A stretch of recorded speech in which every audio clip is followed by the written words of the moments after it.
찬송가 570장 주는 나를 기르시는 목자요 찬양하시면서 새벽 예배 하나님 아버지 앞에서 시작하겠습니다.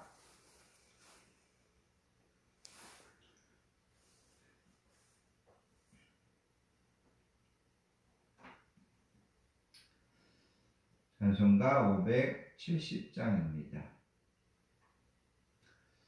주는 나를 기르시는 목자요 나는 주님의 귀한 어린 양 푸른 풀밭 맑은 시냇물가로 나를 늘 인도하여 주신다.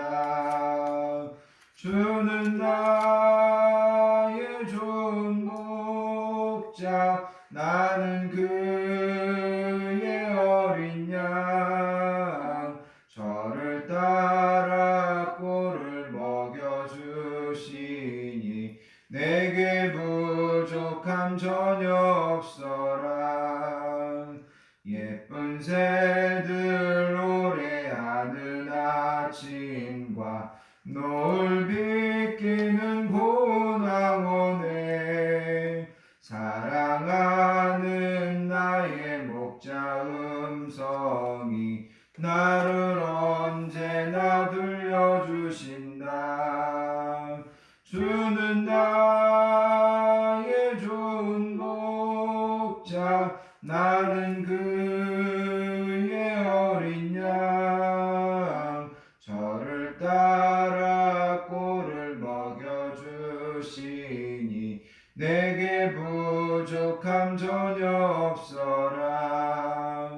못된 짐승 나를 해치 못하고 거친 비바람 상치 못하리. 나의 주님 강한 손을 펼치사 나를 주야로 지켜주신다. 주는 나의 좋은 목자 나는 그의 어린 양 저를 따라 꼴을 먹여주시니 내게 부족함 전혀 없어라. 아멘. 기도하시겠습니다. 사랑과 은혜가 풍성하신 아버지 하나님 감사합니다. 오늘도 이 새벽에 저희들을 깨우시고 하나님 앞에 나와 또 하나님 앞에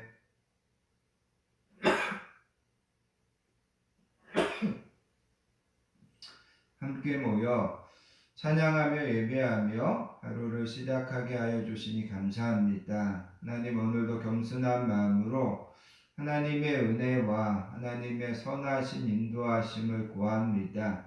오늘도 하나님 저희들의 모든 삶 가운데 동행하여 주시고 하나님, 이 새벽에 우리가 입술을 열어 찬양한 것처럼 하나님께서 선한 목자가 되어 주셔서 저희들을 먹이시고 저희들을 돌보시고 책임져 주시는 복된 하루가 되게 해주시기 원합니다. 아멘. 이 새벽에도 겸손한 마음으로 하나님의 말씀을 읽고 하나님의 말씀을 배우기 원합니다. 그 말씀이 그 옛날 이스라엘 백성들에게 매일의 만나를 내려주셨듯이 오늘 우리에게 내려주시는 영혼의 만나가 되게 해주시고 그 말씀을 통하여서 항상 바른 길로 진리의 길로 걸어가는 저희들 되도록 이끌어 주시기를 원합니다. 이 시간에도 말씀을 읽고 말씀을 배울 때에 진리의 성령님께서 친히 우리 한 사람 한 사람을 가르치시고 깨닫게 해주시기를 소원하오며 우리를 사랑하여 주시는 예수님의 이름으로 간절히 기도하옵나이다. 아멘. 하나님의 말씀은 고린도전서 6장 16절부터 20절까지 말씀 함께 보겠습니다.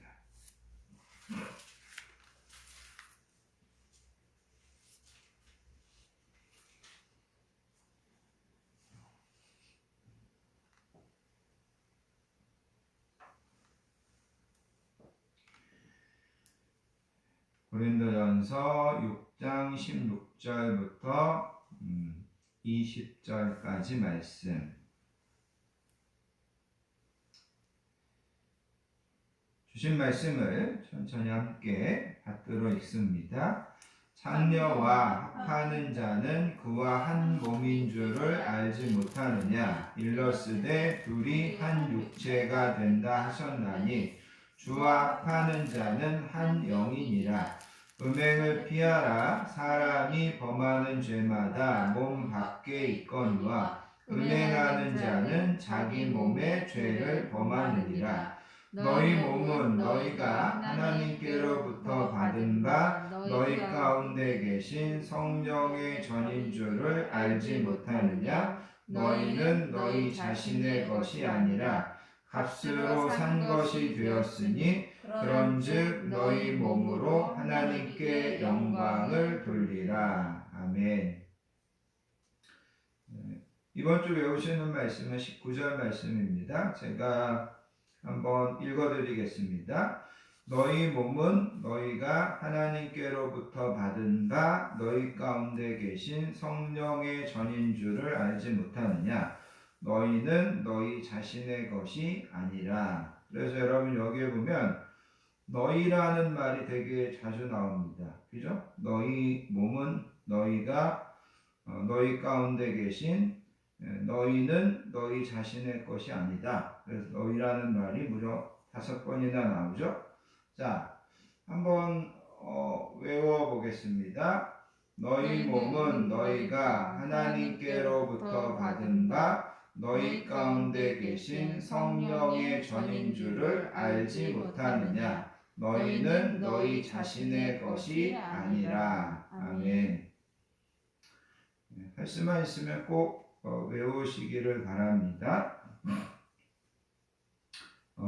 우리가 이제 새벽 예배를 여기 현장에 나와서 드리시는 분들도 있고 이렇게 밴드로 드리시는 분들이 있는데 저는 이제 밴드에 들어와서 예배 드리시는 분들을 잘 확인을 못합니다. 앞에서 이제 이렇게 예배를 인도하기 때문에. 이제 가끔 저희 아내가 오늘은 새벽에 뭐 5분이 들어왔다, 뭐 6분이 들어왔다, 그렇게 이야기를 해줍니다. 그래서 어떤 분은 용인에 사시고 어떤 분은 전북 익산에서 들어오시고 어떤 분은 의정부에서 들어오시고 그래서 새벽마다 이렇게 전국에서 함께 새벽 예배를 참여해 주시고 또 현장에 나와서 현장에서 참여하시는 분들은 또 현장에서 함께 해주시고 그래서 함께 해주시는 여러분들에게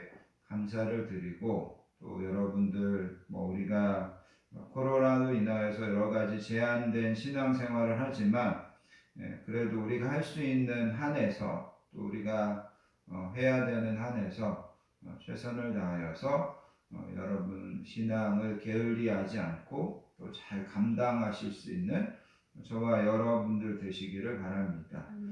16절 오늘 함께 보셨는데, 창녀와 합하는 자는 그와 한 몸인 줄을 알지 못하느냐, 일러스되 둘이 한 육체가 된다 하셨나니. 여기 일러스되라고 이야기하는데, 창세기 2장에 가서 보시면 하나님께서 남자와 여자를 만들어 주시고 짝지어 주시면서 연합해서 한 몸을 이뤄라, 이렇게 이제 말씀하셨습니다. 그래서 그런 관점에서 본다면 남자와 여자가 육체적인 관계를 갖는 것은 이게 이제는 한 몸이 되는 거라는 거죠. 그러면서 여기 16절에 가서 보시면 창기와 관계를 갖는 것도 창기와 한 몸을 이루는 거다, 그렇게 이제 이야기하고 있습니다. 그 다음에 여러분 17절에 가서 보시면 주와 합하는 자는 한 영이니라, 그렇게 이야기합니다. 그래서 사람들은 육체적인 관계를 통해서 육적인 연합을 이루는 반면에 성도와 그리스도의 관계는 영적인 연합으로 하나가 된다라는 겁니다. 그래서 주님이 영이 우리 안에 들어오고 주님의 영과 내 영이 하나로 연합되는 겁니다. 그래서 주님과 우리가 하나가 된다. 여러분, 예수님이 말씀하신 것처럼 나는 포도나무고 너희는 가지다. 어떻게 보면 포도나무와 가지는 하나이죠. 그리고 우리가 예수님의 몸의 지체다. 머리 되신 예수님과 그 몸을 구성하고 있는 지체는 하나라고 볼 수 있습니다. 그래서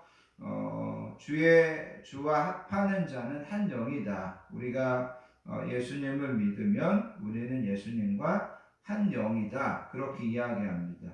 그 다음에 여러분 18절에 가서 보시면 음행을 피하라. 사람이 범하는 죄마다 몸 밖에 있거니와 음행하는 자는 자기 몸에 죄를 범하느니라. 여기 음행을 피한다는 것은 단순하게 회피한다는 정도가 아니라 거기서 멀리 도망치라는 겁니다. 그래서 여러분 창세기에 보면 요셉이 보디발의 아내가 요셉을 유혹할 때 요셉이 자기가 옷이 벗겨지는 수모, 또 옷이 벗겨지면 어떻게 보면 누명을 쓸 거라는 것을 알면서도 거기서 도망쳐 나간다는 거죠. 어떻게 보면 음행을 피한다고 하는 것은 그런 의미입니다. 그리고 이게 현재 명령형으로 되어 있어서 우리가 그것에 대해서 지속적으로 경계하고 조심해야 할 것을 이야기합니다. 여러분 가끔 가다가 TV 같은데 뉴스 같은데 보면 70, 80 먹은 부부간에도 이렇게 서로 크게 다투고 또 서로 때로는 감정을 이기지 못해가지고 막 큰 폭행을 하고 살인 사건이 일어나고 그러는데 보면 그게 어떤 이성적인 문제라는 거죠. 성적인 부정 때문에 그렇게 되는 경우가 있다라는 거죠. 그래서 여러분 이 음행을 피한다고 하는 것은 우리가 젊었을 때만의 문제가 아니라 어떻게 본다면 평생을 가지고 가야 되는 문제라는 겁니다. 지속적으로 경계하고 지속적으로 조심해야 된다. 그냥 회피하는 정도가 아니라 이런 유혹이 있을 때 멀리 도망치려고 해야 된다. 그것을 이제 이야기합니다. 그러면서 여기에 보면 특별한 이야기를 합니다. 사람이 범하는 죄마다 몸 밖에 있거니와 음행하는 자는 자기 몸에 죄를 범하느니라. 그래서 이 본문에 대한 그 해석들이 되게 다양하고 어렵습니다. 그런데 중요한 것은 바울은 이 음행이라고 하는 죄가 분명히 다른 죄들과는 다르다. 이 음행이라고 하는 죄는 좀 특별하다. 그렇게 이제 여러분 이해를 하시면 좋겠습니다. 그래서 음행은 자신의 인격과 자신의 몸에 대하여 죄를 짓는 것이고 또 말할 필요도 없이 함께 참여하는 상대방에게도 죄를 짓는 것이다. 이렇게 여러분들이 이해를 하시면 좋겠습니다. 그리고 여러분 이미 9절에서 바울은 이런 음행하는 자들은 하나님의 나라를 유업으로 받지 못한다. 분명히 그렇게 이야기했습니다. 그래서 음행을 피하라. 그렇게 이야기하고 있습니다. 그 다음에 여러분 19절에 가서 보시면 너희 몸은 너희가 하나님께로부터 받은 바 너희 가운데 계신 성령의 전인 줄을 알지 못하느냐. 너희는 너희 자신의 것이 아니라 이렇게 이야기합니다. 어제도 기독교는 우리의 몸을 부정한 것으로 보지 않는다 말씀드렸습니다. 왜냐하면 우리의 몸이 그리스도의 지체이고 또 우리가 장차 몸으로 부활할 것이기 때문에 어떤 종교는 우리의 영혼은 중요하지만 우리의 몸은 아무 필요가 없다. 우리의 몸은 썩어질 것이고 우리의 몸은 그야말로 함부로 해도 된다. 그렇게 이야기하는데 기독교는 그렇게 이야기하지 않는다는 겁니다. 그리고 오늘 본문은 우리의 몸이 중요하다는 것을 한 번 더 강조합니다. 그것은 바로 우리 몸이 하나님이 거하시는 하나님의 성령이 거하시는 전이다. 그렇기 때문에 우리 몸은 그만큼 소중한 거고 우리의 몸은 함부로 할 수 없는 거다. 그렇게 이야기합니다. 여러분 고린도전서 3장 16절에서는 너희는 너희가 하나님의 성전인 것과 하나님의 성령이 너희 가운데 계신 것을 알지 못하느냐. 그래서 여러분 고린도전서 3장 16절에서는 바울이 교회라고 하는 이 공동체, 이 교회라고 하는 이 공동체가 성전이다. 하나님의 성령이 머무는 성전이다. 그렇게 표현했는데 여기 19절에서는 교회라고 하는 공동체를 더 나눠서 나와 여러분들 한 사람 한 사람이 하나님의 성전이다 라고 이야기하고 있습니다. 그래서 하나님이 임재하시는 성전인 성도의 몸을 우리가 성결하게 하고 거룩하게 보존하는 것은 너무나 당연하다라는 거죠. 그래서 구약의 이스라엘 백성들이 그 성전을, 특별히 지성소를 얼마나 거룩한 곳이고 또 때로는 얼마나 두려워하면서 그 지성소에 나아간 것을 생각해 본다면 나와 여러분들이 우리의 몸을 어떻게 생각하고 또 어떻게 이 몸을 성결하게 가꾸어야 되는지를 우리가 하나님 아버지 앞에서 발견할 수 있어야 된다는 겁니다. 그 다음에 여러분 20절에 가서 보시면 값으로 산 것이 되었으니 그런즉 너희 몸으로 하나님께 영광을 돌리라. 그래서 여기에 보면 우리는 우리 자신의 것이 아니라 하나님이 값을 주고 사신 존재다. 그렇게 이야기합니다. 그리고 여기서 값을 주고 샀다고 하는 것은 일종의 여러분들이 이런 이미지를 좀 떠올리시면 좋겠는데 노예 시장에서 노예가 있는데 새로운 주인이 나타나서 그 노예를 더 비싼 값에 사주는 겁니다. 그래서 하나님이 나와 여러분들을 더 비싼 값을 주고 사셨기 때문에 이제는 우리가 하나님의 소유가 되는 거고 하나님의 종이 되는 것입니다. 그래서 하나님을 위해서 살아야 될 의무가 있다라는 거죠. 그래서 여기에서 우리가 값으로 산 것이 됐다. 너희는 너희 자신의 것이 아니다. 우리에 대한 소유권, 우리에 대한 자주권이 우리에게 없고 하나님께 예수님께 있다라는 겁니다. 그 다음에 여러분 20절에 가서 보시면 값으로 산 것이 되었기 때문에 그런즉 너희 몸으로 하나님께 영광을 돌려라. 우리 몸으로 하나님께 영광을 돌리라는 말은 하나님께서 우리의 몸을 그렇게 사셨는데 우리가 그 몸을 가지고 창기와 합하고 음행을 하고 그럴 수는 없다라는 거죠. 그리고 이제는 우리를 그렇게 사주신 하나님의 영광을 위해서 우리 자신을 거룩한 산 제물로 산 제사로 드리는 그런 신앙생활을 우리가 할 수 있어야 된다라는 겁니다. 언젠가 제가 이제 책에서 이런 이야기를 읽었는데, 여러분 이제 아프리카 같은 데 가서 보시면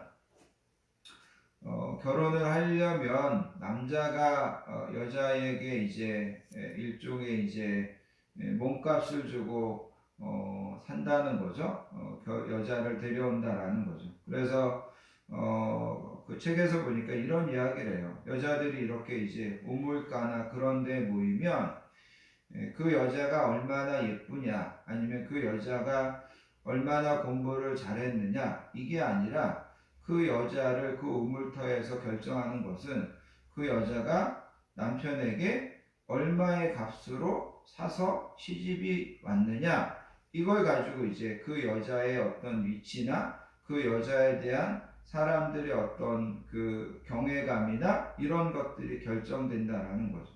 그러니까 그 여자를 그 남편이 얼마나 주고 사왔느냐, 뭐 염소 10마리를 줬냐, 아니면 저 여자는 염소 30마리를 주고 결혼했대, 이렇게 하면 그 여자의 모든 것들이 달라진다라는 거죠. 그 여자가 어떤 외모를 가지고 있고 그 여자가 학교를 어디까지 나왔고 그거가 아니라 남편이 저 여자를 데려오기 위해서 염소 30마리를 줬다. 그러면 그 여자의 어떤 위치나 신분이 그렇게 달라진다라는 거죠.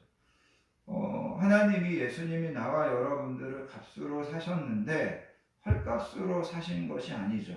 그리고 나와 여러분들을 사신 그 주인이 그냥 보통 사람이 아니라는 거죠. 그분이 당신의 아들의 값으로, 당신의 피값으로 우리를 사는 것만으로 나와 여러분들의 인생의 가치가 달라질 수 있다는 것을 여러분 한번 깨달으시기를 바랍니다. 그래서 내가 가지고 있는 어떤 내 조건으로서 내 인생의 가치가 결정되는 것이 아니라 그 하나님이 나를 얼마에 주고 사셨냐, 그 예수님이 나를 사시기 위하여 어떤 대가를 치르셨냐를 통해서 내 인생의 가치가 달라진다라는 거죠.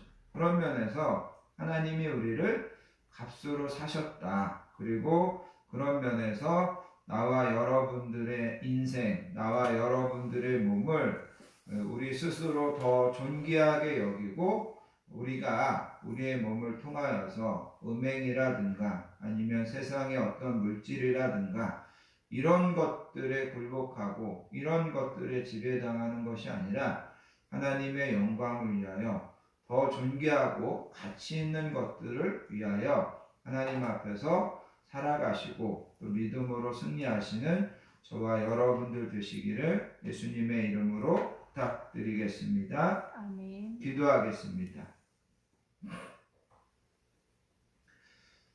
하나님 아버지 감사합니다. 오늘도 이 새벽에 저희들을 하나님의 전으로 불러주시고 하나님 앞에 나와 겸손하게 기도하며 또 변함없이 새벽 제단을 쌓으며 하루를 시작하게 하여 주시니 감사합니다. 하나님 오늘도 저희들의 모든 삶 가운데 동행하여 주시고 오늘도 저희들의 모든 삶을 통하여서 하나님 영광 거두어 주시기 원합니다.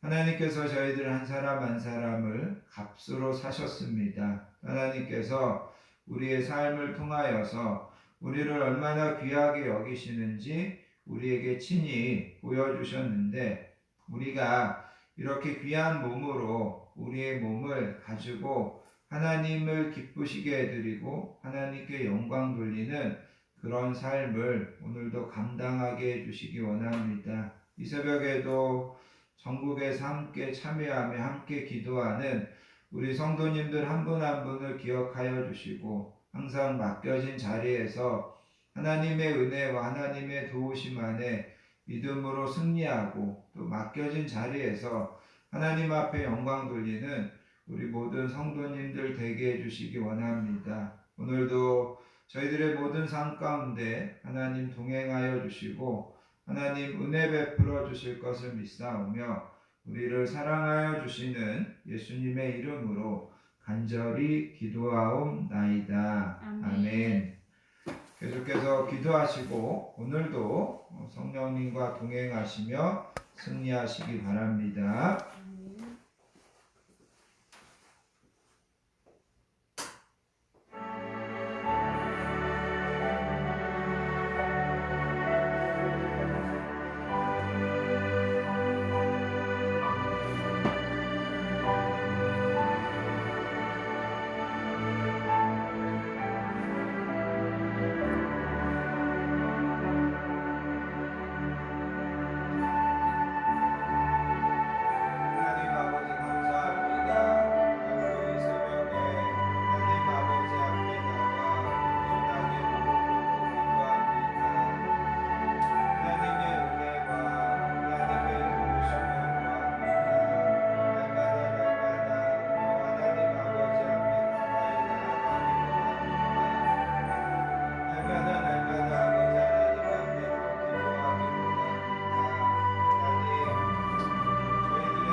아버지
같이 하나님 생각할 수 있도록 도와주시고 기도하는 제목과 언어에 갚아주시고 이곳에 기도할 때마다 그 모든 것을 하나님 손대셔서 이루어 주시고 하나님 우리가 염려하고 근심하고 두려워하는 것이 아니라 오직 하나님이 베푸시고 하나님 인도하여 주시기